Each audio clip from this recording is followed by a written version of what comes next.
The only presidents of the United States to have ever been divorced have been Republican presidents.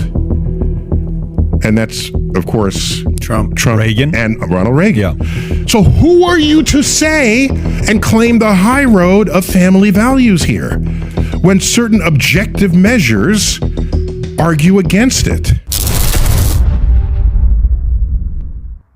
What if some of the states that talk the most about family values also struggle the most with divorce?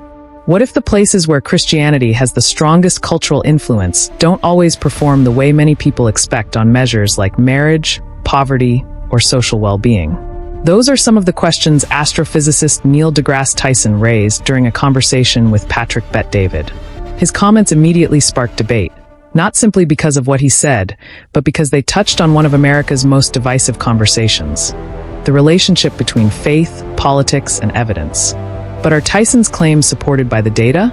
Or is the story much more complicated than it first appears? Today, we're going to examine exactly what Neil deGrasse Tyson said, look at the statistics often cited in these discussions, and explore why people on both sides interpret the same evidence very differently. Let's dive in. How about the one about being family values? That's a common trope lobbed against liberals by conservatives. Well, wait a minute. What would be a measure of family value? How about staying married? How about that? Do you know the state with the lowest divorce rate in the country? It's Massachusetts. By far the lowest divorce rate. Do you know the highest divorce rate? It's in the book. Something like 8 out of the 10 highest divorce rate states voted red in the last elections. How about teenage pregnancies? Out of wedlock pregnancy and teenage pregnancies? Red states lead the pack in those numbers. The only presidents of the United States to have ever been divorced have been Republican presidents. And that's, of course, Trump, Reagan, and Ronald Reagan. Yeah. So who are you to say and claim the high road of family values here when certain objective measures argue against it? And so what I'm saying is you can cherry pick it and say, oh, the liberals, they're into like loose sex or whatever. You cherry pick that because liberals are staying married longer than you are. Okay? So in there, I'm just approaching all these as a scientist would. Look at the data. Look at the evidence you might have bias against. And now let me show it to you, reveal it to you. So there's a chapter on gender and identity, a chapter on life and death, body and mind, truth and beauty.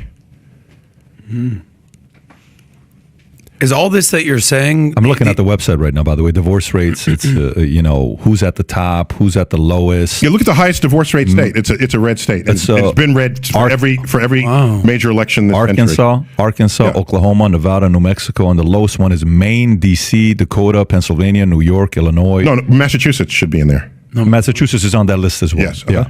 Very interesting. Yeah. So in other words, it's contradictions of both sides. Correct. Say relax. Correct. Because they repeat it and want you to then think it's true. Is it cognitive dissonance or is it hypocrisy? It's cognitive bias. I don't want to say dissonance. It's just bias. You want something to be true, so you repeat it often enough until people who follow you think it's true. It's like saying we live in a Christian nation. That's actually an objectively false statement. Repeat it enough that you get enough people saying it on political platforms and talk shows and all manner of things. Well, Reza Aslan, I don't know if you know who Reza Aslan is. Yes, I do. Yeah. He believes U.S. is a Judeo-Christian nation. That's a joke between us. Oh, okay. If he's watching this right now, he's losing his mind. Yeah. If he can say it, he can say it, but there's no mention of Jesus in our Constitution. There's not even mention of God in the document that forms our country. You would think if we knew we were self-aware as a Christian nation, there'd be some references to Jesus, who's the foundation of Christianity, but there isn't. There's one mention of God in the Constitution, but it's a very minor one. It's extremely minor. What was it? It's at the very end. Anno Domini 1789. That's the only mention. Which is the tradition of, it's AD, that's the year, so you put it in. So, and there's other evidence, and so. Are you a fan of debate? No. Tell me why. Because debate implies that the person who wins a debate is often the person who is more charismatic or is a better communicator. Wow. That typically happens, especially in politics. And if it's a pure matter of opinion, then a person should just simply have their opinion. If it's a matter of objective truths, there should be no debate about it at all. It's not about debate. It's here's the evidence. Now let's make the decision. So for me, debating is all about grandstanding an idea rather than arriving at an actual solution. So to be fair, you should win 100% of debates. No, I don't enter debates. But what I'm saying is, if the argument is a person who is better at presenting arguments could validate a point better than somebody that you're an incredible. It should not depend on that talent of a person to decide what is or is not true in a debate. Really? So No, of course not. Oh my gosh. If I'm really good at saying, the sky is green. Now let me debate that with you, and I have a charisma, and everyone votes, and they say, and I win the debate. That doesn't make the sky green, if I won the debate. That's an exaggeration. I get what you're saying, but if that would have been the case, then the last election, Biden shouldn't have won because he's horrible. He's maybe one of the worst on the history of debates on national television. All I'm saying is that often a debate is won on charisma. I don't disagree. More than it is on the content. Fair enough. That A. B. If a subject can be objectively analyzed, then it does not benefit from a debate. C.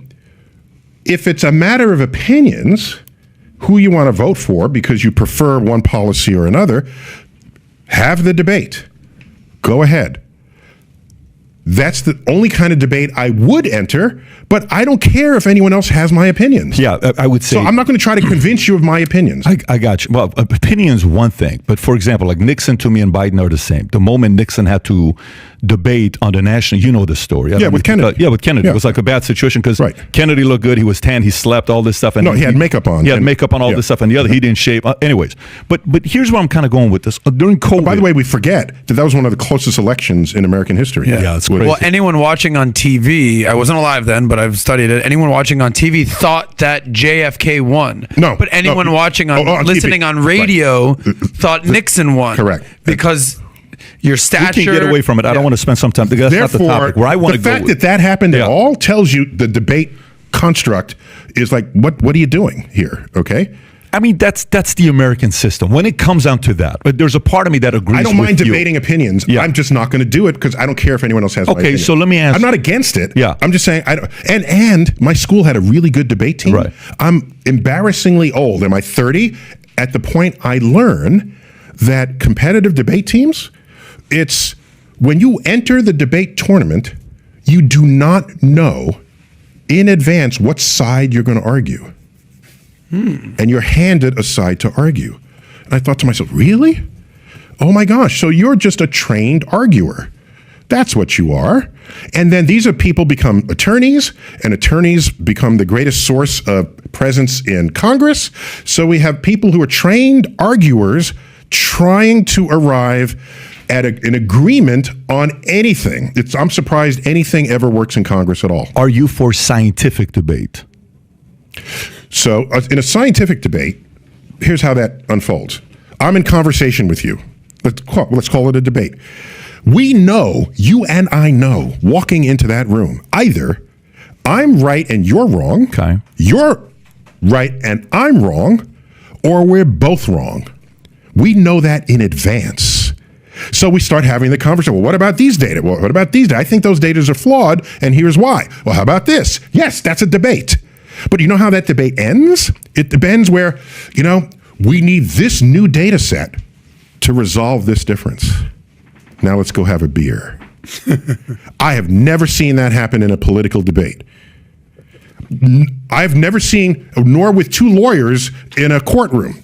I never thought about it that way. Good idea. I concede. Has that ever happened? I think the answer to that is no. And so because one lawyer says, wow, you convinced me of that. No. If you see a debate on television, will one ever just concede to the other? Wow, I've never thought about it that way. Yeah. No. They're in it for the win, whether or not they're right. During the interview, Neil deGrasse Tyson wasn't attempting to deliver a sermon, debate biblical doctrine, or convince anyone to abandon their faith. His focus wasn't on theology at all. Instead, he challenged a political narrative that has become deeply embedded in American culture over the past several decades. Specifically, he questioned the widespread claim that one political movement holds an exclusive claim to family values. Rather than accepting that phrase at face value, Tyson asked a simple but important question. How do we actually measure family values? If politicians and commentators regularly describe themselves as the defenders of family values, shouldn't there be objective ways to evaluate whether those claims align with measurable outcomes? Instead of relying on campaign slogans or partisan talking points, Tyson suggested looking at publicly available statistics. One example he mentioned was divorce rates. He argued that some states widely recognized for emphasizing conservative Christian values have, at various times, ranked among those with relatively high divorce rates. Meanwhile, some states commonly viewed as more politically liberal have reported lower divorce rates during certain periods. His point wasn't that divorce rates tell us everything about a society, nor was he arguing that one political ideology automatically produces healthier families than another. His broader argument was much simpler. If we're going to make claims about morality, family, or social values, those claims should be examined against evidence rather than repeated until they become accepted as fact. That approach reflects the philosophy Tyson has promoted throughout much of his public career. Whether discussing astronomy, education, politics, or culture, he consistently argues that conclusions should follow the evidence, not the other way around. In his view, data should challenge our assumptions, even when those assumptions are deeply rooted in our personal beliefs or political identities. It's not surprising that these comments generated so much discussion. They challenged a narrative that many Americans have heard for decades. The phrase family values has been one of the most recognizable expressions in American political discourse. Yet despite how often it's used, people don't always mean the same thing when they say it. For some, family values primarily refer to preserving traditional marriage between a husband and wife. Others think first about raising children in stable homes with committed parents. Some associate family values with regular church attendance, personal responsibility, community involvement, respect for authority, or moral discipline. Still others believe family values should include caring for the vulnerable, supporting struggling families, and strengthening communities through public policy. Because the definition itself varies so widely, measuring it becomes much more complicated than many people assume. Tyson's observation invites an important question. If we truly want to understand how families are doing, can we rely on a single statistic like divorce rates? Most social scientists would answer no. Marriage and divorce are influenced by numerous factors that extend far beyond religion or political affiliation. Economic conditions can place enormous strain on relationships. Communities with higher levels of unemployment or financial instability often experience greater marital stress. Couples who marry at younger ages have, on average, been found to face higher divorce rates than those who marry later in life. Education levels, access to counseling, healthcare, housing affordability, and local cultural norms can also influence long-term relationship outcomes. Even migration patterns and demographics play a role. States differ dramatically in age distribution, income, urbanization, and marriage rates. All of these variables can affect the numbers researchers observe. This is why responsible researchers rarely draw sweeping conclusions from one statistic alone.